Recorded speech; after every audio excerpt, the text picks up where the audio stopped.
masasabing bayaran. Kasi nga po, yung mismong gobyerno, merong mga stock sa kanila. Ibig sabihin may pagmamayari, may shares doon sa kanilang kumpanya. Alam mo, dapat isabatas yan, ipagbawal yan eh. Dahil kung atin pong sinasabi na fourth state ang media, di ba? Fourth state ang media, ibig sabihin po nun, di ba, ang executive, legislative, at saka itong judiciary ay independent, supposedly. Pero nakikita naman natin sa Pilipinas na hindi totoo yan, di ba? In a very, very realistic, hindi nangyayari ho yung pagiging independent ng tatlo na yon. Tapos, supposedly, may fourth state, which is the media and the social media. Magkakasama na ho ngayon yan. Pero ngayon, kahit to media, ay tila hinahawakan na rin po ng legislative at ng mga politikong gahaman sa pera. Alam naman natin yan eh. Gago! Di ba po? Kitang-kita natin yan.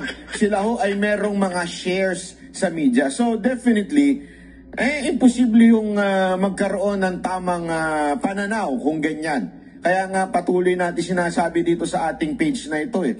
Sa mga banateros, kayo ang aming sandigan, kayo ang aming boss dahil kayo naman ang nagpapasahod sa amin eh.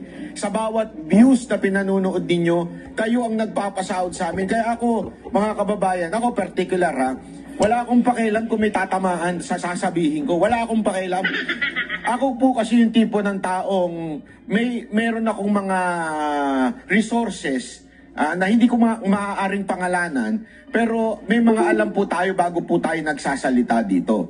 At alam nyo mga kababayan, minsan masakit man ang katotohanan, talagang tatamaan ng marami sa atin dahil alam mo, makikita ko talaga yung mga, alam mo, kabalastugan ng iilan sa atin, lalo na yung mga politikong sarili lang naman ang pinopromote. Sa totoo lang. Huwag tayo. Naaamoy ko yan eh. Oo, aso kasi ko eh. Oo, malakas ang pang-amoy ko. Lalo na sa mga mababantot na politiko. Yan ang katotohanan. Hindi ako nagbibiro. Naaamoy ko kagad yan kasi sanay na tayo sa ganyan eh. Yung mga feeling hero na politiko. Yung para lang sa sarili nila. Ay naku po, malakas po ang pang-amoy natin dyan. At wala tayong pakialam kahit tamaan po sila. Bakit to?